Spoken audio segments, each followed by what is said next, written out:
Bonjour tout le monde, merci de nous avoir rejoints, j'espère que vous allez bien. Je suis heureux de vous retrouver pour cette toute nouvelle émission. Voici sans plus tarder le résumé de l'actu en images.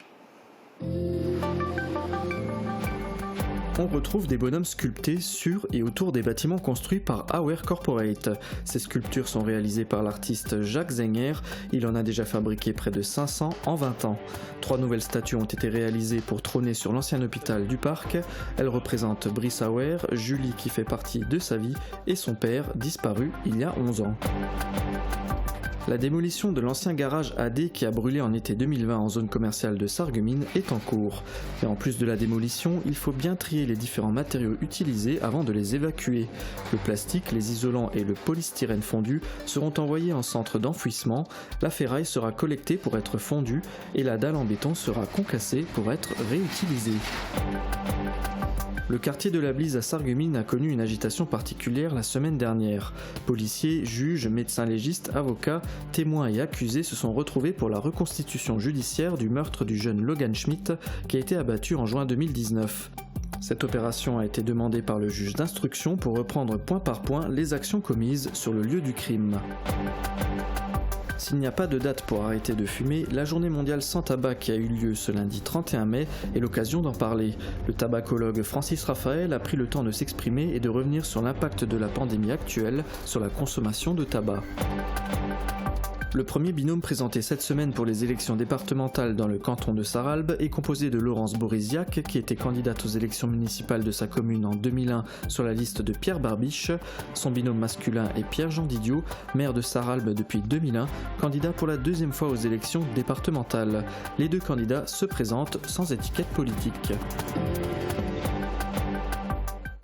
Une mise en place impressionnante et originale s'est déroulée sur le site de l'ancien hôpital de Sarreguemines.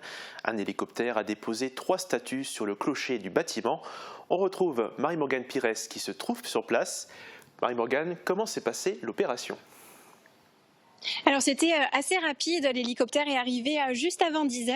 Les statues ont été préparées et attachées avec des sangles. C'est une équipe de SAF hélicoptère d'Albertville qui s'est chargée de l'opération. Alors ces statues sont à l'effigie de Brice Auer, architecte qui a acquis le bâtiment, ainsi que sa femme et son père.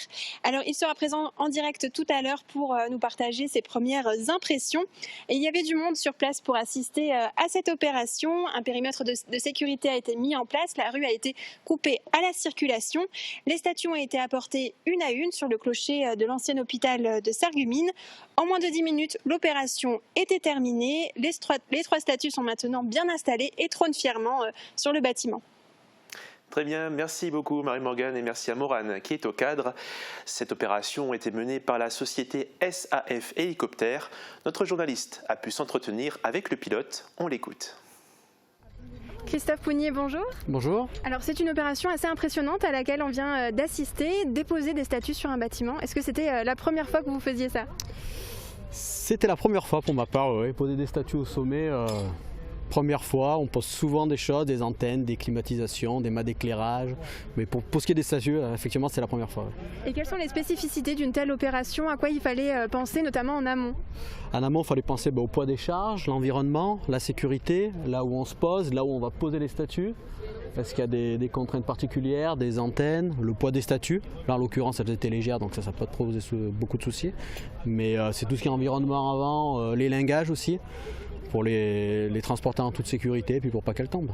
Et aussi que ça soit au niveau de l'environnement, qu'il n'y ait pas d'objets de détritus, etc. Pas de détritus, pas de bâches, pas de bouts de bois, les arbres relativement loin, qu'on ait une zone d'à peu près 15 mètres par 15 mètres pour qu'on puisse se poser en toute sécurité. Et donc les conditions aujourd'hui, elles étaient optimales ? Optimum, un petit peu de vent là-haut, mais rien de bien méchant. Donc un grand ciel bleu, on ne pouvait pas rêver mieux. Et quelles sont vos impressions maintenant que l'opération est terminée ? Comment ça s'est passé ? Très bien, elles sont là-haut. Non, super bien passé, ça a duré 7 minutes, 7-8 minutes. Donc relativement bien passé, il y avait des bonnes conditions, un bon guidage là-haut, bien préparé. Donc tout était parfait. Super, merci beaucoup. Merci. Mais qui sont ces curieux bonhommes qui apparaissent depuis 10 ans sur et autour des bâtiments ? Que représentent-ils ? Qui les fabrique ? Guillaume Dumonteil nous en dit plus. En haut, en bas, debout, assis, ici, là, dans une dizaine de bâtiments construits par Auer Corporate sont présents des bonhommes. On en a sur Thionville, effectivement, un bonhomme assis, on en a un sur Styrin-Vendel, beaucoup sur Sarreguemines, essentiellement Moselle. Et un, si effectivement, qui voit la mer au jour d'aujourd'hui. Hein, on a fait des opérations également dans le sud de la France, des maisons effectivement qu'on loue. On s'est développé sur la phase de tourisme touristique. Donc il y a aussi un bonhomme qui voit effectivement la Méditerranée. Ces bonhommes sont réalisés par l'artiste sarregueminois Jacques Seignière. Cela fait 20 ans qu'il sculpte ce même personnage. Il en a fabriqué près de 500. L'artiste connaît Brissoer depuis une dizaine d'années. Ensemble, ils ont trouvé une manière originale de créer des bonhommes plus personnels. Ces personnages sont signés par cette tête jaune. Voilà. Donc il n'y a que lui qui a cette fameuse tête. La raison de cette particularité est le domaine d'activité de Brissoer. Quand je vais sur un chantier, les ouvriers ont des casques blancs et l'architecte, quand il arrive sur un chantier, c'est lui qui a le casque jaune. Et c'est ça que ça symbolise. Donc l'architecte qui vient sur un chantier avec son casque jaune, d'où les têtes jaunes. Ces 3 nouvelles statues trônent désormais tout en haut de l'ancien hôpital du parc. Elles ont été réalisées à taille humaine et elles ne représentent pas n'importe qui. Une symbolise mon père, qui a été pour moi effectivement un exemple, et puis quelqu'un avec qui j'ai travaillé pendant de nombreuses années ensemble. Donc il y a mon père, il y a moi, et il y a également Julie qui fait aujourd'hui partie de ma vie. La date de l'installation de ces sculptures n'est pas le fruit du hasard. 1er juin, mon père disparaissait il y a 11 ans, à 11h45, suite à un décès sur un rallye, le rallye de Sardaigne, championnat du monde en quad. Donc c'est vraiment jour pour jour, 11 ans après, une sorte de commémoration par rapport à ce que mon père représentait, ce qu'il a fait. L'endroit aussi est riche en symboles. Il y a 11 ans, lorsque Brissoer apprenait le décès de son père, il venait d'achever une visite de l'ancien hôpital du parc en vue de réaliser ici des travaux. C'est un autre destin pour cette structure ravagée par les flammes.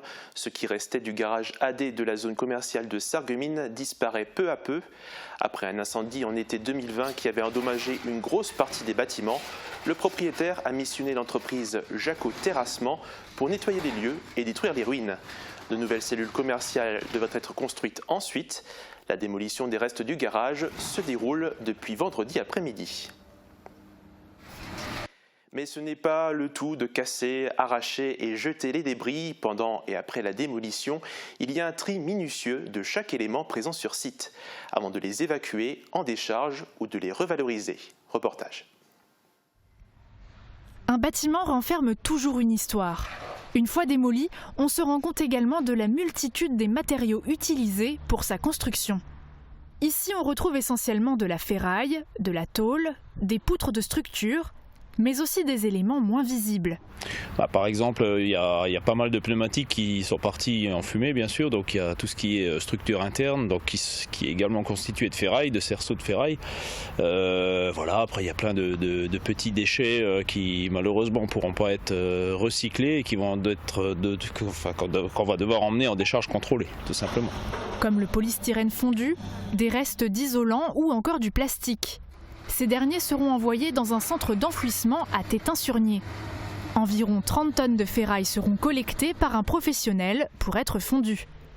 Sur ce site, un cas particulier, la présence de voitures. On sait que les voitures aujourd'hui, toutes celles qui sont là, je pense que les cartes grises sont parties en fumée. Donc à savoir que les casseurs sont tenus à produire la carte grise du véhicule qu'ils vont détruire. Donc là en l'occurrence, il va falloir que je vois encore comment on va arranger tout ça, quoi. Et si beaucoup de débris partiront en décharge, certains pourront être réutilisés. Et comme le bâtiment est également constitué en structure basse d'une dalle en béton, donc cette dalle-là, on va la démolir au brise-roche dans un premier temps, et après on va la concasser, ce qui va nous permettre de revaloriser le produit et de le mettre en œuvre soit sur ce chantier ou sur un autre. La démolition et le tri prendront quelques jours, puis il faudra évacuer par camion tous les déchets. Viendront ensuite le terrassement, la viabilisation du terrain, puis la création de nouveaux bâtiments. Et nous sommes en direct avec Brissoer et sa compagne. Bonjour, ça y est, les statues sont enfin en place. Je présume que l'émotion est en rendez-vous pour vous, compte tenu de ce qu'elles représentent. Qu'est-ce que vous ressentez ? Eh ben, écoutez, une immense joie parce qu'aujourd'hui, 11 ans après, mon père est décédé. C'est vrai qu'on a un temps qui est magnifique.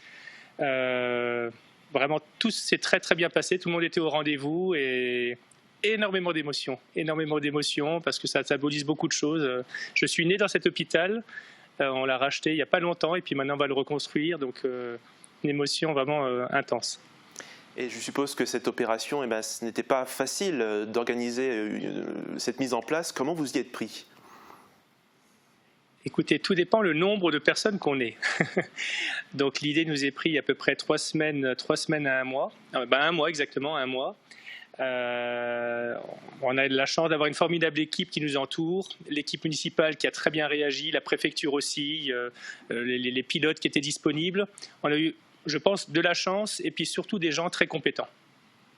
Et ces fameuses figurines sont en quelque sorte votre signature. Est-ce qu'on pourra les retrouver sur d'autres bâtiments plus tard, dans l'avenir ? Écoutez, j'espère plein. Alors oui, il y aura énormément de projets qu'on va annoncer dans la presse d'ici à peu près 2 semaines, qui se situeront sur Sarreguemines, Aspelshit, Beach, dans les environs. J'ai choisi à peu près une 20aine d'années de revenir du sud de la France pour vivre ici, pour continuer un petit peu ce que mon père avait démarré. Et je ne compte pas 45 ans m'arrêter là, il y a encore beaucoup d'années devant moi. Beaucoup de collaborateurs très jeunes que j'ai embauchés, qui ont 25, 26 ans, qui souhaitent encore faire beaucoup de choses. Donc bien évidemment, il y aura beaucoup de sculptures, de Jacques, encore dans les environs. Autant de sculptures que de projets. Très bien. Écoutez, on vous souhaite bonne chance et bon courage à vous deux. Merci encore d'avoir été en direct avec nous. Elle est une procédure peu médiatisée et peu courante sur notre secteur, la reconstitution de crimes. Elle est demandée par un juge d'instruction pour étayer les témoignages, les mettre en contradiction et reprendre point par point les actions commises sur site. En bref, la reconstitution a une vraie valeur juridique. 2 ans après le meurtre du jeune Logan Schmitt, policiers, juges et avocats, témoins et accusés se sont retrouvés sur les lieux du crime. C'est à l'intersection des rues Général Mangin et Albert Ier que Logan Schmitt est abattu en juin 2019 de 2 balles. 2 ans plus tard, le quartier de la Blisse s'agite à nouveau pour la reconstitution judiciaire de ce crime. Circulation coupée, barrières pour éloigner les curieux, voisins aux fenêtres, ainsi qu'une trentaine de policiers de Metz et de Sarreguemines. C'est un acte très technique. Il y a vraiment 2 volets. Il y a le volet instruction en tant que tel et reconstitution qui est un acte judiciaire. Ça fait partie de la procédure judiciaire. C'est très technique. Et puis le volet sécurité, puisque ça nécessite de déterminer un périmètre de sécurité qui soit interdit d'accès au public et aux passants pour permettre justement de figer la situation. Loin des regards, un attroupement. En son sein, le juge d'instruction à l'origine de cette procédure, les greffiers, un médecin légiste, les avocats, les témoins, les parties civiles et bien sûr l'accusé. L'objectif, revenir point par point sur le déroulé des faits du 2 juin 2019. De l'autre côté des barrières, le silence parfois pesant, entrecoupé du chant des oiseaux. De temps en temps, on spécule parmi l'entourage de la victime. Ses proches sont venus chercher avant tout des réponses, comprendre les circonstances qui entourent sa mort. Pendant ce temps, la mêlée démarre la reconstitution en face de l'immeuble, où tout semble avoir commencé. On évoque l'arrivée de l'accusé en voiture, les tirs qui touchent Logan Schmitt au thorax et à l'abdomen, puis le déplacement de la victime jusqu'au restaurant de la rue, où il succombera à ses blessures. Cette procédure judiciaire permet de lever des doutes sur des détails techniques, balistiques, et mettre en contradiction les témoignages et les propos de chacun face à la réalité du terrain. Souvent, on cherche une réaction chez l'accusé, mis devant le fait accompli. Si des réponses et des éclaircissements ont été trouvés cette fois-là, seuls ceux sur place en ont connaissance. Derrière les barrières, les questionnements sont toujours là. Des questions, on peut s'en poser aussi autour de la cigarette. Il n'y a pas de date pour arrêter de fumer. Celle d'hier, la journée mondiale sans tabac, est l'occasion justement d'en parler. Le tabacologue Francis Raphaël a pris le temps de revenir sur l'impact de la pandémie sur la consommation de tabac. Un entretien mené par Thomas Drouin. On a beaucoup parlé Covid et coronavirus cette année au point d'en oublier les autres pathologies. Et pourtant, celles-ci n'ont pas disparu. Une plus grande place à la maladie Covid qui ne s'est pas faite que dans les têtes, mais aussi dans les faits. Hélas, la prise en charge par les services hospitaliers de la maladie Covid et des malades Covid ont fait en sorte que certaines pathologies en ont beaucoup souffert et que la prise en charge des cancers a été, hélas, retardée. Donc, pour nous, tabacologues, nous avons eu quand même moins de consultations de tabacologie, c'est-à-dire d'arrêt du tabac, de demandes durant cette pandémie. Le confinement y était aussi pour quelque chose, il a fait en sorte que les patients avaient du mal à se déplacer pour se rendre en consultation afin d'arrêter le tabac. Et pourtant, sur le long terme, la pandémie ne devrait pas impacter l'évolution à la baisse du nombre de fumeurs. Ce type de paquet de cigarettes attire toujours moins de monde. En 5 ans de politique de lutte contre le tabagisme, avec une hausse des prix du paquet de tabac, et aussi le remboursement par l'assurance maladie des substituts nicotiniques, le nombre de fumeurs a diminué de 4,5% en France. Certains aspects de la politique anti-tabac permettraient encore d'améliorer cette dynamique. Un des points noirs de la situation actuelle reste l'accès au tabac par les plus jeunes. Il faudrait renforcer le contrôle de la vente de tabac aux mineurs. Mais c'est très difficile. Parce que vous savez que vous ne voyez pas un buraliste demander à un gamin qui a 16 ou 17 ans et qui vient acheter un paquet de tabac sa carte d'identité. L'arrêt en lui-même reste aussi une aventure pour celui qui le souhaite, avec parfois aussi ses rechutes, autant d'aléas face auxquels être accompagné par un professionnel permet d'accentuer les chances de réussite. Et ce chemin vers le sevrage au tabac, Francis Raphaël nous l'a aussi raconté. La suite de l'entretien est à découvrir bientôt sur notre site internet et nos réseaux sociaux.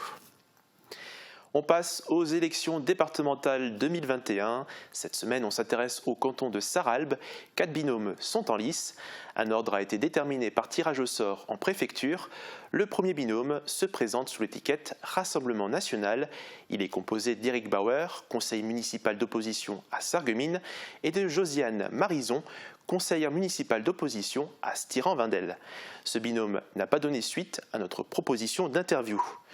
Juste après les prévisions de météo de Sandrine, c'est donc le deuxième binôme que vous allez découvrir, Laurence Borisiac et Pierre-Jean Didiot, en compagnie de Julia Bitran.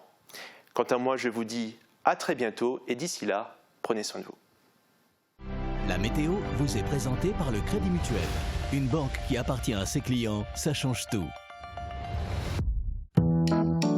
Qu'il vente, pleuve, fasse froid ou chaud, une maison isolée par Moder Habitat reste agréable et saine au fil des saisons.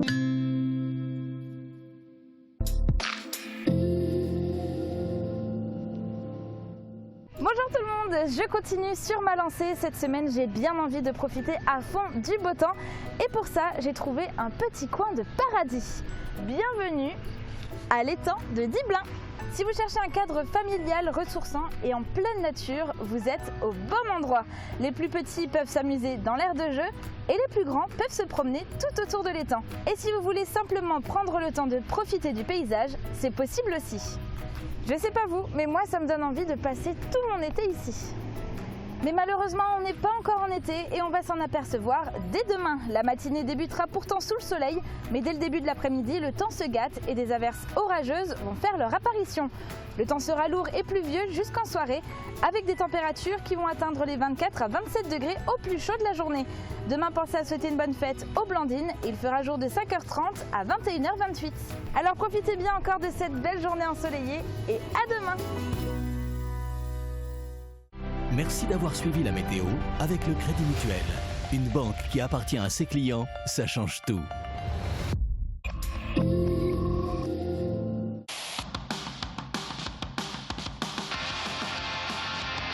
Le Platte est toujours vivant. À Sarreguemines, la langue francique se vit toute l'année. La ville se mobilise avec les forces locales vives, artistes, associations, commerçants ou encore collèges et lycées pour vous proposer des animations, des expositions et de nombreux partenariats. Retrouvez la liste des événements et toutes les informations sur sarreguemines.fr/Platt. In Sarreguemines lebt der Platt immer noch. Pour la fête des pères, ne cherchez plus, le roi des vins est à Stirin-Wendel. Retrouvez plus de 3500 références de vins, un grand choix d'alcool, de spiritueux et plein d'idées cadeaux. Faites-lui la surprise avec une livraison prête en 24 heures. Le Roi des Vins, c'est du choix, des prix et des conseils. C'est aussi un service en drive et une boutique en ligne. Le Roi des Vins à Stirin-Wendel, où choisir devient un plaisir. Quand je suis à distance de mon interlocuteur, j'ai du mal à l'entendre malgré mes appareils. Avec vos appareils, on peut coupler le mini-micro. C'est un système qui va vous permettre d'entendre votre interlocuteur à distance, que ce soit par exemple dans un cours de sport ou une conférence ou même lors d'une réunion. Le son passe dans le mini-micro et va directement à vos appareils auditifs.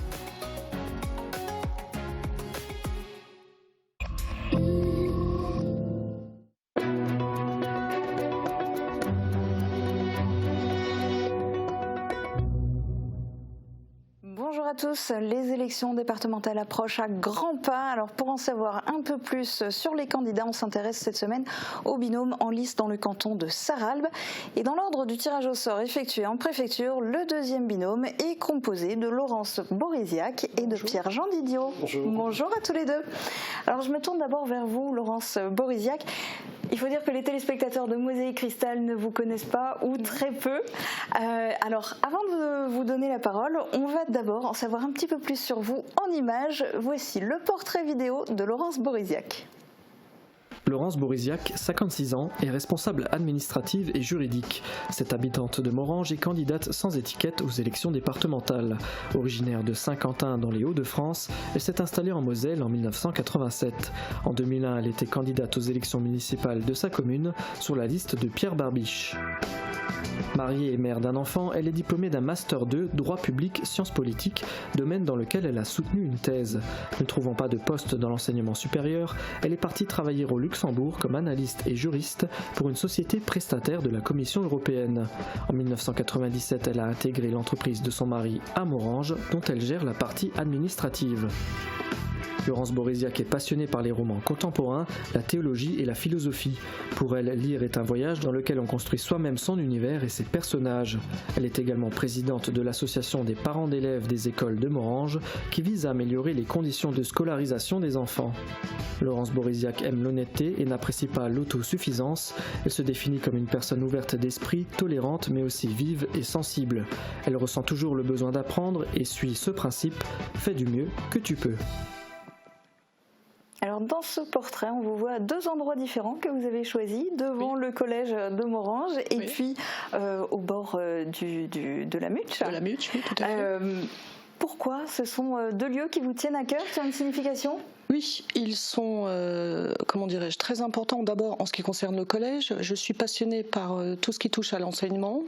Je suis à ce titre présidente de l'association des parents d'élèves des écoles de Morhange, donc il me semblait qu'être devant le collège de Morhange, c'était bien illustrer ma passion.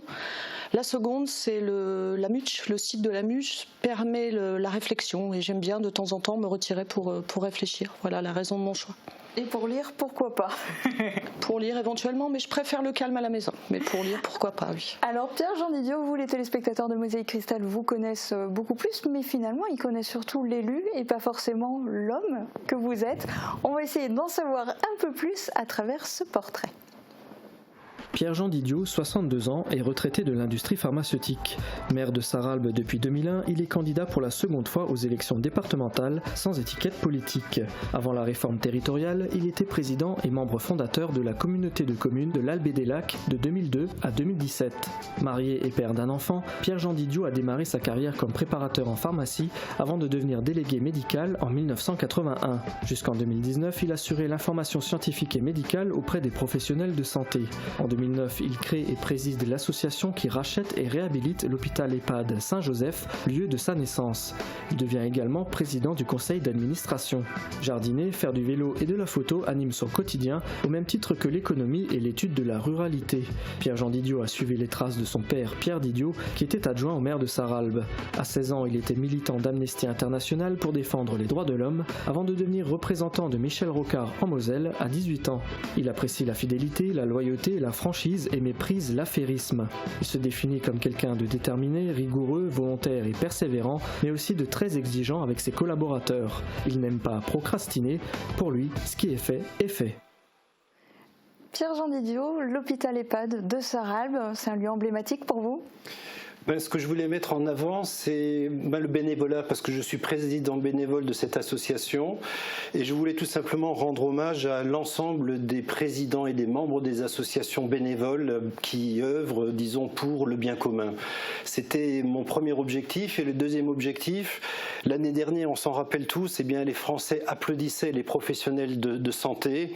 Et je trouve que cette année, on ne les soutient peut-être pas assez alors qu'ils font le même travail, qui est un travail difficile pour l'ensemble de nos patients, pour l'ensemble de nos résidents. Donc c'était ce double hommage que je voulais rendre, d'un côté aux bénévoles, au monde associatif, de l'autre côté aux professionnels de santé, à tous ceux qui œuvrent au bien-être et au mieux vivre. Et puis à titre personnel, votre histoire a commencé là-bas ? Je suis la première naissance dans l'hôpital Saint-Joseph, qui était d'abord une maternité. C'est Pierre-Jean Didiot, oui. Tout un symbole. Alors vous vous présentez tous les deux en binôme, c'est la loi, mais comment vous êtes-vous choisis ? Qui a fait le premier pas vers l'autre ? Est-ce que vous vous connaissiez déjà bien ? On s'est choisi parce que, notre binôme a ceci d'original, c'est d'être hybride et en même temps complémentaire. Je m'explique. Pierre-Jean, lui, est un élu. Il est donc au courant, il est rodé au rouage de l'administration, des élections. Moi, je fais partie de la société civile. C'est-à-dire que je porte, si vous voulez, le message des citoyens qui a conscience des problèmes. C'est-à-dire, je veux mettre en avant les réels problèmes des administrés. Donc, nous sommes complémentaires. Nous sommes en même temps disponibles, puisqu'il est retraité et moi, je suis à temps partiel. Donc, c'était des éléments qui faisaient que nous avions la même manière d'appréhender le rôle du Conseil général. Donc, c'est la raison pour laquelle nous nous sommes lancés en binôme. Mais vous vous connaissez depuis longtemps ? Alors nous sommes aussi, je crois que c'est une précision importante, nous sommes aussi sans étiquette. Parce que c'est important, parce que quand on s'adresse à l'ensemble des communes, il faut être ouvert à toutes les différences et donc on va pouvoir travailler avec tout le monde. Mais je voudrais aussi y associer, parce qu'on est vraiment un groupe de 4, notamment Bernard Clavé, qui est le maire de Holvin, qui est quelqu'un qui est très actif dans les associations, qui est aussi le président des étangs de la ligne Maginot. Et c'est vrai que des étangs sur notre territoire, nous avons la Mutsch, nous avons Bischwald, nous avons Irbach, nous avons Diefenbach, nous avons Rémerin. Et donc Bernard, il apporte cette compétence et cette disponibilité aussi. Et puis c'est un maire constructeur, on voit que sa commune évolue continuellement. Et nous avons aussi Barbara Gross, qui est une conseillère municipale, qui est une femme très énergique et active. Donc effectivement, nous formons un groupe de 4. Nous sommes aussi issus du privé. Je crois que ça donne aussi un autre regard par rapport à la société et par rapport à l'économie. Donc je crois que nous sommes parfaitement complémentaires et en synergie pour apporter le meilleur de nous-mêmes à nos concitoyens. Allez, question quiz, question de rapidité. On va voir lequel de vous devez être le premier à répondre. Vous êtes prêts ? Dans le canton de Sarralbe, il y a combien de communes ? 48. Ok, donc c'était la plus rapide. Vous n'avez même pas essayé en fait. Alors Laurence Mauriziac, quelles sont à vos yeux les spécificités de ce canton de Sarralbe ? Les spécificités. Alors depuis le nouveau redécoupage pour les cantons, on a assisté à une accumulation de bassins de vie et bassins de vie et bassins d'emploi. Donc sa spécificité, je trouve, c'est qu'il y a une comment je pourrais expliquer, une accumulation de particularités, mais qui font la richesse de ce canton. C'est-à-dire qu'il ne faut pas le voir comme étant un handicap, mais plutôt comme une richesse. Vous en avez la même vision, Pierre-Jean Didiot ? C'est un espace qui est très étendu. Comme le disait Laurence, le bassin d'emploi, il tire autant vers Folquemont, vers Saint-Avold, vers Grostenquin, vers Morange, vers Sarralbe, vers Bouswiller, vers Ambach, vers l'Allemagne. Donc on a un bassin de vie qui est effectivement très riche, très divers. Et c'est ce qui fait que c'est un territoire où il y a une véritable dynamique, mais qu'il s'agit aussi maintenant d'amplifier largement. Alors Laurence Mauriziac, dans ce canton de Sarralbe, si vous êtes élu, quelles sont les actions, les projets que vous auriez envie de mener ou de défendre ? Alors, on a organisé notre programme autour de 6 grands axes. Alors, je me propose de reprendre 3 très rapidement et je laisserai après la parole à Pierre-Jean. Le premier axe, c'est les écoles. Donc, les jeunes, c'est ce qui me passionne le plus. C'est-à-dire, on assiste actuellement à un décrochage scolaire, donc il faut faire quelque chose. Il faut, par exemple, revoir la politique en équipement en ordinateur, les connexions, les stages. On envisage même de créer éventuellement une brigade de soutien scolaire qui interviendrait à côté des enseignants pour aider les jeunes. Les jeunes, c'est notre avenir, il ne faut pas l'oublier. Je vais très vite sur le second thème qui est le lien social. Le lien social, c'est ce qui est à la base de notre société, c'est ce qui permet à la société de fonctionner. Eh bien, avec cette période de pandémie, ça fait 2 ans que les associations perdent tous leurs membres. Donc il serait bon de mettre au point un projet de relance financier de manière à permettre à ces activités de reprendre une activité normale. Il faudrait lutter également contre la désertification en services publics et autres services. Vous avez des communes rurales retirées qui n'ont plus de centre des impôts, qui n'ont plus de poste, qui n'ont plus de pôle emploi, qui n'ont plus de banque. Donc là, il faudrait agir aussi. Et puis le lien social, la jeunesse, oui, le phénomène de réchauffement climatique, c'est un phénomène qui est là. Qu'est-ce qu'on va transmettre? Parce que quand on a établi ce programme, on s'est posé un certain nombre de questions. Qu'est-ce qu'on va transmettre à nos enfants au niveau de la terre? Quelle terre va-t-on leur donner? Donc il y a des mesures à prendre. Il faudrait agir sur l'utilisation, le recours aux énergies, les énergies renouvelables. Il faudrait, par exemple, privilégier des mobilités douces. Il y a tout un tas de mesures pour préserver notre environnement. Ça, c'est les 3 premiers axes de notre programme. Je te passe la parole. Et disons, ce qui est important aussi pour nous, on parlait des bassins d'emploi, eh bien, ce que nous avons réalisé sur Sarral pour la préservation et pour le développement de l'emploi, eh bien, demain, nous pouvons l'appliquer sur les zones commerciales artisanales, les zones d'emploi de Gros-Tanquin et de Morand. Je crois que ce que nous avons créé pour développer l'emploi peut s'appliquer de façon beaucoup plus large à l'ensemble de notre territoire. Donc c'est vrai que l'économie, l'emploi, le soutien aux restaurateurs, aux cafetiers, aux petites et moyennes entreprises, aux artisans, eh bien nous serons à leur côté pour promouvoir leurs produits et pour que là encore on puisse créer plus d'emplois. Le tourisme était aussi un élément qui est très fort au sein de notre secteur. Je vous disais l'ensemble des étangs que nous avons. Eh bien je crois qu'il faut maintenant rentrer dans une vraie politique pour faire connaître ce territoire et ce potentiel touristique. Je crois qu'on n'a pas fait assez. Il y a un vrai potentiel et de ce potentiel débouchera aussi plus d'emplois. Parce que ce sont des consommateurs qui fréquenteront plus les cafés, les restaurants, qui achèteront sur place, qui iront chez les bouchers. Donc il y a une réelle dynamique en termes d'économie qu'on peut relancer. Un autre élément, on a parlé de médico-social avec l'hôpital et la maison de retraite de Sarralbe, le grand âge. Je crois qu'effectivement, là encore, on peut aller beaucoup plus loin. Vous avez maintenant des personnes qui se retrouvent souvent isolées, il va falloir réellement les accompagner. Accompagner aussi les familles qui gardent leurs aînés à domicile. Mais quand ils doivent aller faire leurs courses, quand ils veulent prendre parfois un petit week-end ou partir simplement une semaine, que font-ils de leurs aînés? Il faut aujourd'hui que dans les structures, on puisse accueillir pendant la journée, pendant le week-end, pendant 2 ou 3 jours, eh bien, ces personnes de grand âge pour soulager les familles, pour leur apporter, disons, une meilleure qualité de vie. Il manque aussi des chambres et de l'accueil dans toutes nos maisons de retraite, notamment pour les maladies Alzheimer, où là, il n'y a pas suffisamment qui a été fait. Il faut qu'on aille beaucoup plus loin. La Moselle, on sait que c'est un département qui vieillit, donc il va falloir aussi être proactif dans ce domaine-là. Et il y a un autre élément qui est important aussi, eh bien, c'est la sécurité. Je crois que tout le monde a droit à vivre sereinement et nous déplorons, et c'est pour ça que nous mettrons l'accent pour que l'État débloque plus de moyens en termes d'effectifs, de gendarmerie au niveau de la campagne. Nous n'avons pas assez de gendarmes présents sur le terrain. Donc si vous voulez, sur l'emploi, sur le grand âge, sur la sécurité, eh bien nous voulons là être vraiment actifs. Un élément aussi, quand je parle de sécurité, je peux parler de sécurité routière. Il s'agit maintenant réellement, pas simplement de tenir un discours sur le contournement de Wouswiller, il s'agit maintenant réellement de se mettre au travail, que ce projet s'inscrive dans la réalité. Jusqu'à présent, c'est devenu un programme un peu électoraliste. Quand il y a une élection électorale, on met en avant le contournement de Wouswiller. Malheureusement, quelques mois après, on l'a oublié, on se retrouve aujourd'hui avec des flots de circulation qui saturent complètement cette commune. Mais il faut aussi que nous anticipions dès maintenant ce qui va se passer sur Ambar, avec effectivement ce projet de REC Solar qui va en plus ramener des milliers d'emplois sur la zone. Donc il faut vraiment penser en amont, accompagner en amont ce qui va se passer d'un point de vue industriel et du point de vue de l'emploi. Donc c'est effectivement des complémentarités, c'est sur ces 6 sujets que nous avons travaillé, que nous avons des solutions précises à proposer à nos concitoyens.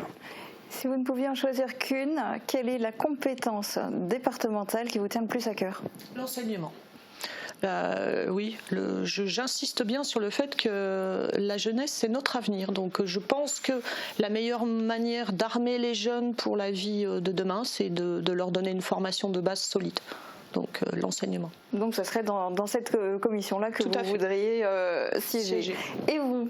Les solidarités, parce que je crois qu'effectivement, de la plus petite enfance jusqu'au grand âge, en passant par le RSA, mais aussi la prise en compte de tous les handicaps, il y a là réellement, on est sur de l'humain, on s'adresse à la personne, on s'adresse au cœur, à la raison, et je crois qu'effectivement, c'est vraiment un des gros pôles d'intervention du département où pleinement nous avons envie de travailler et de nous investir.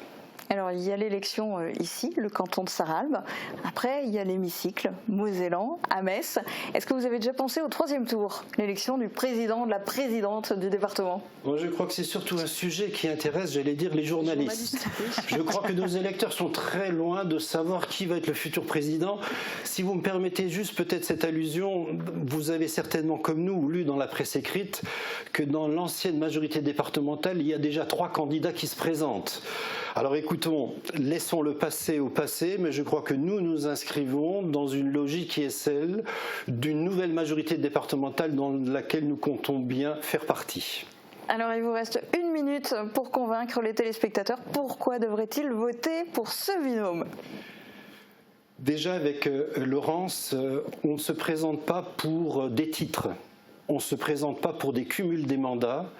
Mais nous sollicitons effectivement les électeurs pour qu'ils nous apportent leur suffrage, parce que nous avons besoin de leur voix pour avoir des leviers d'action